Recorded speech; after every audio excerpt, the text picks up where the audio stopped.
Hey there, I hope you are having a wonderful day. And we are going to talk about the top 8 strategies that are attachment based for dealing with behavioral incidents. So, behavioral incidents are like tantrums or meltdowns when a child gets in a state of defense where they're neurocepting danger or threat, or when they shut down and they aren't connecting very well with a caregiver and they're totally dysregulated. So we're talking about what kind of strategies work in that time when there's an active behavioral incident or a tantrum. And we're not talking about like after the fact. We'll talk about that a little bit, but we're talking about in the heat of the moment. What are we going to do? So I have a little bit of a different setup today. Google Docs is not working well with Google Chrome today. I don't know why, but I have 2 computers. So my notes are down here. So if you see me looking down, yep, they're my notes because I want to make sure that I get you the information that you need to help support your clients, or if you're one of those savvy parents, to help support yourself during these incidents. So the number one focus during a behavioral incident should always be to preserve that relationship and to make sure the relationship is the top priority rather than the behavior, which is kind of counterintuitive because parents are really focused on behavior, and the behavior is what causes problems. But we have to get to the underlying reasons that there are those problems with behavior. So that main focus for kids with trauma and attachment difficulties, and other kids too, should be to preserve that relationship with the child and make that the first thing rather than managing the behavior. And this is because the instincts, when somebody's in a defensive state, the instincts are incompatible with attachment. They're both biological drives to have defense or fight or flight or freeze behavior, and also attachment. So they're both biological drives, but when they're activated, they are kind of in opposition. However, connection is what can pull a person out of that fight or flight situation. So if the behavior becomes the focus, the child may become either more defensive or more shut down. So it kind of heightens the behavioral response and throws gas on the fire. And we don't want to do that with these kids because they've had enough of that. And when they become more defensive and more shut down, they're even more unlikely to be able to connect. And so that kind of undermines attachment. So a lot of these kids with trauma and attachment breakdowns, they have really difficult behaviors because they're stuck in that fight or flight or defensive mode. So this causes a lot of trouble in the relationship with their parents or their caregivers. And so they've had a lot of relationship breakdowns and ruptures related to the behavioral incidents. And so this can be a point of rupture, which causes even more concern, more defense, more neuroception of danger. So we really want to focus on that relationship and not have more negative impacts on a parent, child, or caregiver relationship. So the second thing that will help in one of these behavioral incidents or tantrums is to bridge the relationship when there is problem behavior. So this comes from Gordon Neufeld's work, where he talks about whenever there's a separation, so dropping a child off at school, going to sleep at night, that's a separation. And if we bridge that to the next point of connection, like I can't wait to see you in the morning, I'm going to want to know all about your dreams, or when you drop them off at school, to say something to the effect of, I'm going to be thinking about you all day long, and I can't wait to hear when I pick you up what your day was like, who you played with. So I'm really looking forward to seeing you at the end of the day. So that's bridging that separation and kind of hooking into the next part of being able to connect. So the reason we need to bridge the relationship during these incidents is because these behavior problems can severely rupture the parent-child relationship on both sides, for the parent and the child. And caregivers tend to, when this starts to happen, they tend to start to give warnings. If you do that, we're not gonna be able to go to the pool later on, or this is inappropriate, your behavior is unacceptable. And this only causes greater alarm and causes greater neuroception of danger. So it reinforces those fight and flight behaviors. So the most important part of these ruptures is the repair. And I think we all know that. And repair is so important, and bridging that relationship after it's over. So some ways to do this would be to say, this is so difficult, and we're still okay. We're going to be okay. We'll get through this, but this is really difficult. Or this is really hard this morning. We're still going to go to the pool this afternoon, so that that you're bridging that relationship and that connection and initiating repair. So most kids, they know that the behavioral outbursts that they have, they know it causes stress on the parent-child relationship, but they can't really control it. This is when they shift into fight or flight defensive behaviors or shutting down, that it's an instinct that they really can't fight it. And it causes, when there's a rupture, it causes more alarm and more fight or flight behaviors. So they know that this stresses the parent out, that it can rupture relationship. And this may actually increase their difficulties with that defensive behavior. So they may become even more defensive when it starts, they can feel it starting to rupture the parent-child relationship in that moment. So this again is the reason that we have to prioritize the relationship over the problem behavior. So our third point is to obviously decrease environmental stressors that contribute to the behavior. So that could be hunger, thirst, tiredness. It could be a sibling kind of lurking in the room and watching what's happening. It could be strangers.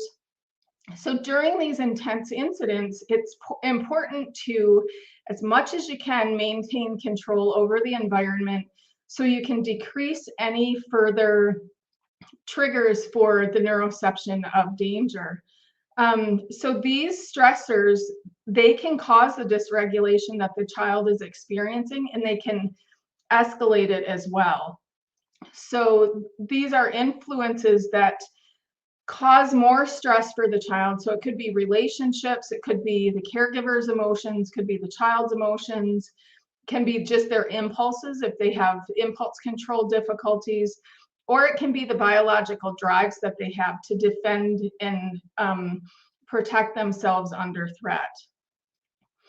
So when these influences are causing dysregulation, so when the environment has things that cause the dysregulation and the behavioral problems, the child can't take direction or command. So if we're saying, stop that, that's not acceptable, I need you to sit down and calm down, they really can't follow those commands, because the area of the brain that is responsible for thinking is really offline, and they're not able to follow commands or directions. So as the adult in the child's life, it's important for us to get as much control as we can over the situation to decrease those stressors. One interesting strategy that Neufeld recommends is to do something that surprises the child. So I've had parents that unfortunately have had, in the middle of a behavior outburst, they don't know what to do, and they take cold water and splash the child with it. That is going to cause shock and surprise, but it's probably also going to cause shutdown, and it's not going to help the parent-child relationship. It only makes the parent more of a threat. So a way to engage that surprise and shift the behavior could be something as simple as, oh my gosh, I forgot I got something really special for you this week. And then, of course, making sure that you have something kind of tucked away that you can use during these incidents so that you can kind of have this surprise and it kind of shifts their behavior. Now, if they're in a full-blown tantrum and it's already kind of past the point of no return, that's probably not going to work. But in the beginning stages, it can shift that behavior. It seems counterintuitive, but it works. So number 4 is allowing for a period of regulation before you debrief with the child. So we don't want to just focus on the relationship and not address the behavior and not address what our expectations are or what we need from the child, because then we're not attending to the behavior and we're not supporting change for the child. But between the incident and when you do that debriefing with the child, you can take time, and it's not reinforcing their behavior, it's not addressing it, it's not being a bad parent, it's taking time to get a clear picture of what happened and what we can do to make this different.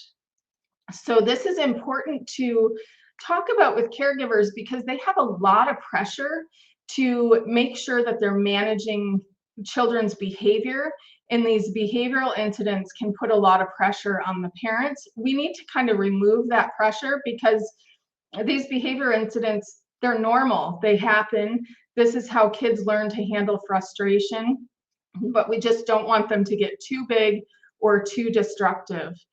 So a lot of people will confuse discipline and managing the incident. So managing the incident is decreasing those stressors in the environment, maintaining the connection, and discipline may be, now you kind of trashed your room, so now we're going to have to clean it up, and maybe making repairs with other people if other people were involved. That's discipline. We're talking about managing the incident and just getting through it in a way that it helps build connection and weathers that storm that the child is experiencing. So the primary focus of the caregiver needs to be that the attachment and the relationship are preserved. It's okay even with having this big outburst. So you want to address the behavioral incident prior to, if you try to address the behavioral incident prior to establishing more security and connection in the relationship, it's likely to escalate the behavior. So if you can reestablish security, the child's okay, we're okay, I'm okay, everything's going to be good, and then try to address the behavior, that will work much better because it's less likely to put them in a state of defense. So between that gap of the behavioral incident and the debriefing, it's important for caregivers to kind of go through their recollection of the incident. Like what happened, what were the triggers, what kind of helped shift or support behavior to kind of downregulate, or what made it worse. So you really want the parent to have a good understanding of what actually happened in this incident, and you want them to be able to regulate their own feelings in autonomic state. So if a parent is feeling so dysregulated that they can't effectively communicate with the child and they're kind of in a defensive mode, that's going to create that cycle again for the child where there's a rupture in the relationship and there's kind of damage to the parent-child connection. So you really want the parents to be able to regulate their own state and know what their own feelings are and kind of have those managed before discussing the incident or debriefing. And we can't expect parents to stay calm all the time or stay regulated all the time. These incidents are highly dysregulating for probably everybody in the environment. especially the parent who is responsible for the child and taking care of the child. So it's not about never getting upset or never feeling frustrated. It's about knowing where you're at and getting to a state of regulation and connection before addressing the behavior.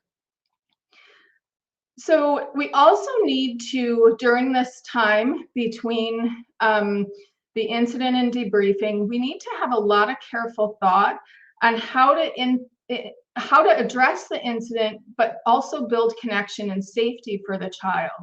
So instead of consequences, punishments, those kinds of things, it's important to maybe talk with the child about, you know what, I noticed when your sister came in the room, that just kind of set things off for you. Next time, I think I'm going to have your sister go to her room if we're having a difficulty like this. So it's how do you how do you support the behavior, address it, but also build connection and security for the child, because that's really what is probably causing a lot of these tantrums. That, or it's just a normal developmental stage that they have to go through to learn handling their frustration. So number 5 is to ensure that there's situations that the child can experience social success. So a lot of kids with trauma and attachment, especially if the trauma has been relational or early developmental, they have really large difficulties in relationships because of the neuroception of danger. And they've had situations in relationships where they weren't safe. So they're highly likely to have faulty neuroception, which is the detection of danger when there really isn't danger present, or they're very sensitive to any kind of threat. So chronically dysregulated kids and teens also have difficulties with mixed feelings, or feeling the need for connection, but also the anger towards another person, or love for a person in anger, or being fearful of a caregiver, but needing that connection. So when they're chronically dysregulated, they don't learn the skills to be able to balance those two states, or really understand that love and anger can go together and they can coexist, and everything will be okay and the relationship is secure. So due to the difficulties that they have with social situations and sensitivity to threat, and difficulty with mixed emotions, social situations need a lot of support to be successful. So we need to orchestrate conditions that a child will experience that success. And you probably need to scaffold it. So maybe success with an adult playing a game, and then success with an adult and a child playing a game, then success with adult and watching the two children play a game, and then playing the game maybe without adult supervision. So you scaffold and create really good opportunities for social success, so that they learn that relationships are fun and you can have good experiences in relationships. We also need to create safeguards for the child when they're dysregulated, or remove them from a social situation that's going to increase their frustration or threat perception. So that would be if you can get a child out of a classroom so that the whole class isn't looking at them. Sometimes they have the other children leave the classroom if they can't get the child to come with them, or if it would further increase their threat. So we need to create these safeguards to prevent and create a sense of safety. And we also need to decrease those environmental stressors when they experience it, so they can have that social success. And as we do this, as we scaffold that behavior, as we have them in situations that are successful socially, then they start to expand and strengthen their skills. They have positive social experiences, and that supervision and safeguards, then they can be decreased, and they may not need like constant supervision. So one thing that parents struggle with is number 6, and that is during these incidents, believing in and nurturing the child's desire to be good, especially in these bad times. So this is important because attachment in relationships, these are biological drives and natural motivators for positive behavior. So most people and kids want to please an attachment figure. We're not talking about parentification where the child takes care of the parent. We're not talking about the like the people people pleasing, and we're not talking about please and appease behaviors as a trauma response. We're talking about simple things like drawing a picture at school and bringing it home for the parent because it brings the parent joy. So these are natural behaviors that are their biological drives for that attachment, and it comes out of the good parts of the relationship. So when they have a history of behavioral difficulties, it's really hard to believe in their intentions to be good or their desire to be good and connect. A lot of times you'll hear words like they're controlling, they're manipulative, things like that. So that suggests a whole different motivation and kind of wipes out that good nature. So when we doubt, when we start to go to this kid's manipulating, he's controlling, this is a shift that the neuroception of the child is likely to increase the perception of threat or the neuroception of threat. So they will pick up, they have like antennas that are unbelievable. They will pick up on any kind of threat, and they don't consciously know it, but they unconsciously and through their neuroception, they can tell when a parent starts to think that they're manipulative or they're controlling, and it causes more dysregulation. So when we honor this motivation to please and we emphasize that, we strengthen that attachment and the co-regulation. Another thing that is really important is to make sure that if the child has had a lot of breakdowns in relationships, comes from a lot of a huge background of trauma, or has had situations where they really weren't kind of honored and respected, between the ages usually of 5 to 7, but it can happen outside of that time frame, they typically interpret anything that happens in the environment that's negative. They interpret it that I'm a bad kid, or I caused this to happen, or nobody's going to love me. So we have to be very aware of those self-beliefs that may be lurking underneath. And if we look at them as controlling or manipulative, we're going to reinforce those negative self-beliefs, where we want them to start experiencing that, you know what, I can be a good kid, and maybe I have some difficulties, but I can get through this, and the relationship with the caregiver will be okay. So during these incidents, it's so important to believe in that natural instinct to attach and please others, even if you think the child has different motivations. And that attachment drive and these positive experiences, they create positive brain development where they have improved social skills, self-regulation, emotion regulation. So these are why we want to use these strategies and to really connect and believe in the good in that child.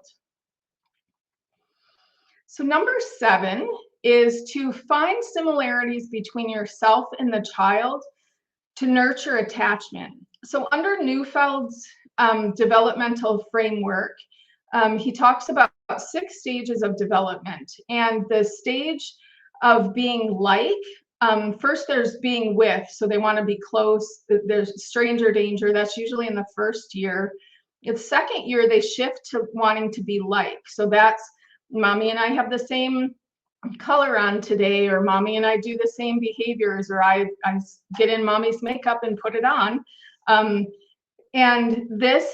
it's a developmental stage where they want to be like, and it's part of the attachment, the development of attachment. So this is also for kids who have attachment and trauma difficulties. This wanting to be like or pointing out similarities is the least threatening and least vulnerable way to build attachment. So if we're both wearing the same color, that's not deeply emotional and connecting. It's just we have something the same and that makes us similar. So this is a strategy that I teach parents to use regularly and to heighten that attachment. And maybe, oh, I went to the store today and I got you a flower and I got me a flower and we can both have them today, or we're wearing the same color today, or we're wearing matching necklaces, because it helps to go back and build that being like developmental need for attachment. So the initial stages of a behavioral incident, this is where the strategy is most likely to be successful. If they're already past the point of no return, it may just need to resolve. And then after the fact, you can point out how we'll be alike or how we're similar. Sometimes you can say things like, I feel best about myself when I get through difficult situations before I react and get in trouble. And I'm sure you probably feel that way too. So that's pointing out the positive intention and also drawing that similarity and modeling that behavior of getting through those situations and doing things before you get in trouble to prevent any trouble. So number 8, the last one, is to support the child to focus on the right behavioral direction. And so this is also probably best in the initial stages or after the fact. It probably won't work when the child's in a full-blown tantrum. So when more challenging situations arise, you can use a 3-step process. First, you can collect the child, so you get their attention.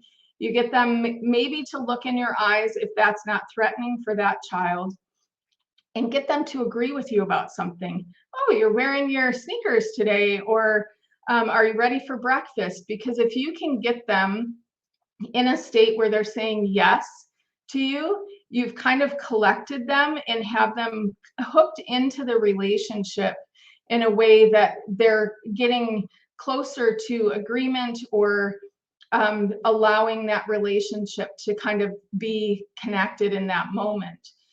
So then after you get them to say yes to a few things, you can have a discussion about their good intentions. So today, when we go to the pool, can I count on you to only stay in the shallow end?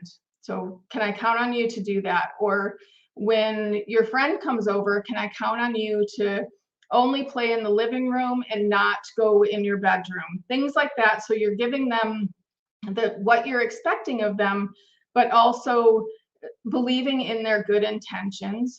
So the third step would be to reduce any obstacles that create frustration and lead to additional problems. So that's your situational things in supervision. So until the child is able to experience greater success and self-regulation, they'll naturally continue to be self-focused.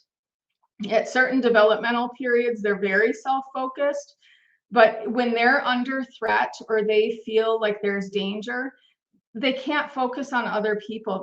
It's incompatible with a threat detection is incompatible with attachment. So attachment can pull them out of that threat detection, but they will naturally be self-focused until they have some success. So that 3-step process also harnesses their self-focus. So we're actually using where they're at and helping that to support positive behavior. And until they have that capacity to self-regulate through the development of co-regulation, it provides a foundation for the child to take another person's perspective, which is really important in all social interactions and relationships. So it helps them move towards that connection.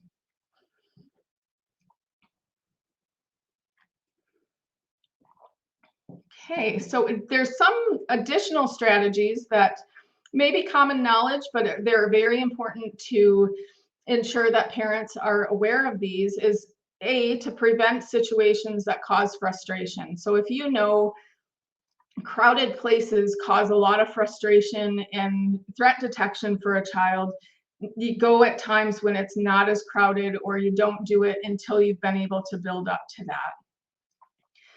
So sometimes strategies of distraction, competition, games, sometimes that can pull them out of escalating behavior. The one caution with that is if competition and control is a motivational drive, that if you have a child that's highly competitive and has to win and can't tolerate it and gets more frustrated if they don't win, that probably isn't a strategy for that child.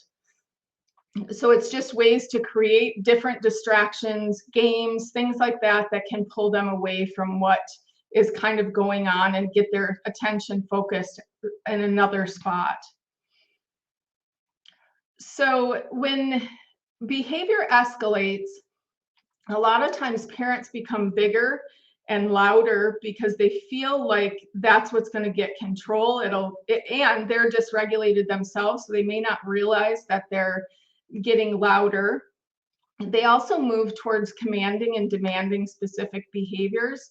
In these behavioral incidents, it doesn't work. So other than maintaining safety for the child and making commands or demands in that way, to prevent injury, to get them to not smash a window, things like that, commanding and demanding them to calm down or to stop crying or to stop hitting, it's probably not going to work, and it's probably going to increase threat perception and increase that dysregulation. So structure and ritual in families can be a really important thing for the child when life feels really chaotic. So when kids get moved from foster home to foster home, if there's a nice structure and kind of rituals that the family goes through, that it will help them feel like the environment is more stable and in control and less chaotic. So an example of that is a foster family that I used to work with used to do a family game night and pizza. And every child that went through that home, if you ask them, did you ever go to one of their family game nights? That is like the highlight of what they experienced there, because it was structure, it was kind of a family tradition or ritual, and it was all about connection and building those relationships and having fun as a family. So it also helps create a family culture that kind of takes the pressure off the parents too. So it creates a way of knowing and being in the family that supports those positive interactions and relationships.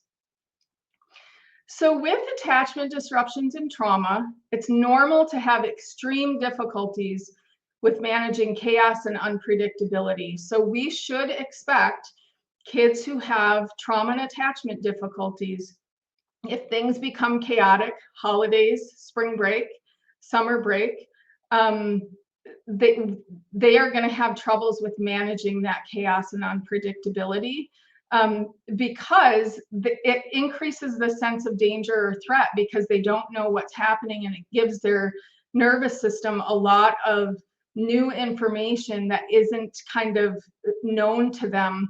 So it can increase that threat response or the shutdown.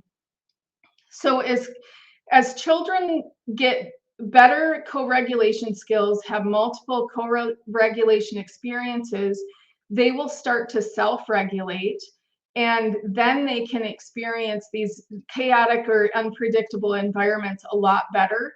And that's another area where scaffolding is really important to kind of control the degree of chaos or unpredictability that as much as you can, until they can navigate that a lot better. Another thing to work with parents is that strategies need to be individually tailored for each child. So one child may do well with the presence of a family pet. It might be a really good way to co-regulate. It'll calm them down. Another child may become scared of the dog or cat, or they may actually become aggressive. So it's having the flexibility of being able to know what each child needs and doing individual things that help support that child, rather than treating all the children the same. And of course, we need to remain flexible and continue to shift the strategies and change them as we need to support positive behavior. So I do have this in a document that you can use with your clients if you want that. If you're in the resilience-based psychotherapist group, I'll post it in there. If you're on another one of my pages, then you can just message me and I will send it over to you. So here we have Muhammad. He is always here. He's doing research with trauma in the Middle East and is really kind of progressing in helping supporting those children. He's always here and I really appreciate that. He also said it's a great topic and he's proud of me and good luck. Thank you very much, Muhammad. And then, hi, Sabrina. It was good to have you here. And I hope this live stream really helped you develop some of the skills to work with the parents that you're working with. So I hope you have a wonderful day and I'll see you next week.